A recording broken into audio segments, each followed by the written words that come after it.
విజయవాడ వరద బాధితులకు ఓ పులిహోర ప్యాకెట్ కూడా ఇవ్వని జగన్ బెంగళూరులో కూర్చొని కబర్లు చెప్తున్నాడని ఏపీ హోంమంత్రి వంగలపూడి అనిత ఆగ్రహం వ్యక్తం చేశారు.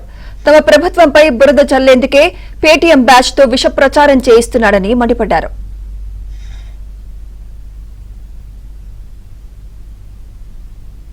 ముంపు ప్రాంతాల్లో 42 డ్రోన్లతో క్లోరినేషన్ పనులు చేస్తున్నామని తెలిపారు. ప్రకాశం బ్యారేజీకి కొట్టుకొచ్చిన బోట్లపై అనేక అనుమానాలు ఉన్నాయన్నారు అనిత.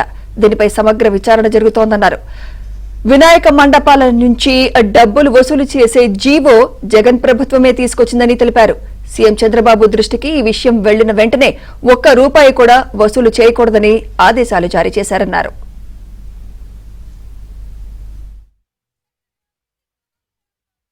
ఇన్ని జరుగుతున్నా కూడా సొంత ఖర్చుతోని ఒక పులిహార ప్యాకెట్ కూడా చేయించి వరద బాధితులకి ఇవ్వలేని జగన్మోహన్ రెడ్డి ఈరోజు ఎక్కడో బెంగళూరులో కూర్చొని లిటరల్లీ చెప్పాలంటే పులిహార కబుర్లు మాట్లాడుతున్నాడు.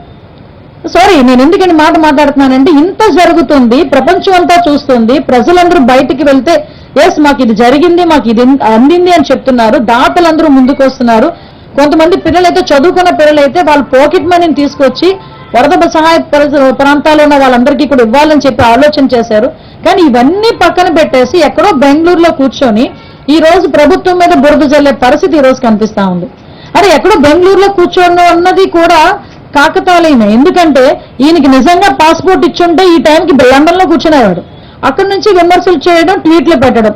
అరే నువ్వు 2 రోజుల అంటే మహా అయితే ఈ 9 రోజుల వరద ఉన్న ఈ విజయవాడ సిటీలో 20 నిమిషాలు గడిపాడు జగన్మోహన్ రెడ్డి కరెక్ట్ గా చూసుకుంటే. ఒక రోజు ఒక 10 నిమిషాలు, ఇంకొక రోజు ఒక 10 నిమిషాలు. ఇది ఆల్రెడీ 2022లో ఇచ్చిన జీవో.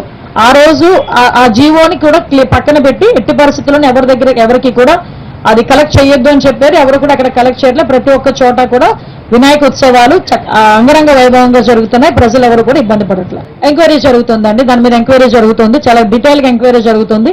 అంటే కొన్ని అనుమానాలు అయితే ఉన్నాయి, కొంతమంది ప్రజలకి అనుమానాలు ఉన్నాయి, డిపార్ట్మెంట్ కి ఇరిగేషన్ డిపార్ట్మెంట్ కి అనుమానాలు ఉన్నాయి.